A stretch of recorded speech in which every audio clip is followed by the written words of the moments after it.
Hello guys, good morning. Nandito ako sa aking kumare na umpisa na naman dahil sa mainit na ang panahon natin ngayon. Ayan, nag-umpisa na naman ang kanyang pagbibilad.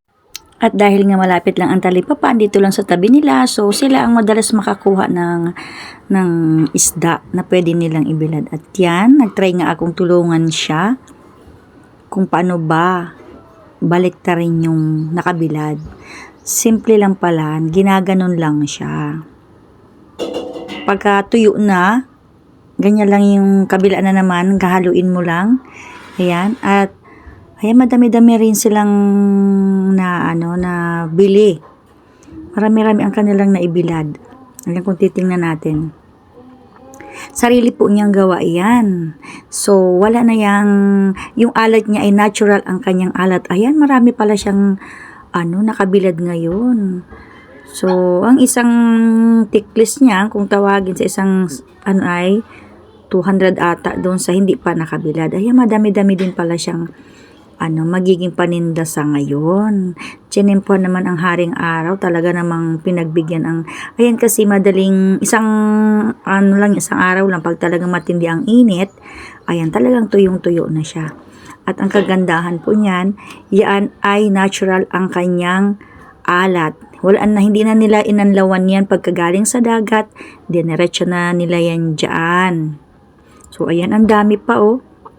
Ayan, meron dito, puro siya, diles, and meron siyang, nakita ko dito na, ayan, kakaiba. Yan yung espada kung tawagin, espada. Ayan, meron siyang ibang espada na nahalo pala doon sa, siguro nahalo nito sa binibili nila. Ayan, pinaghiwalay lang nila.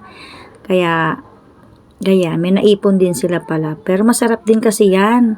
Favorite ko din kaya yan. Lalo na yung maliliit niyan. Oh, ayan, ang dami niya na.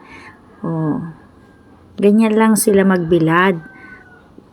At nasa likod lang ng kanilang bahay. Ayan, at saka dagat na agad-agad, o diba? Nagtry akong tumulong sa kanya. Ganun lang pala yun. Natin yan, guys.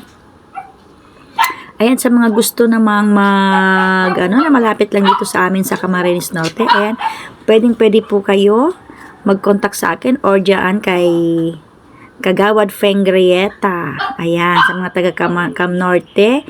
Dito lang po yan sa Mangkamagong Basud, Camarines Norte. Ayan, ang kagandahan pa dito, sila mag-asawa mismo naghandit at ayan, nagkaway-kaway pa ako, nag-model pa ako dyan, charot. Nakakatawa kasi, diba? Ayan, yung espada. Favorite ko pa naman yan. Ayan, model ako ng espada sa ngayon. Diba? Ang lola mo. Nakakatawa talaga, no?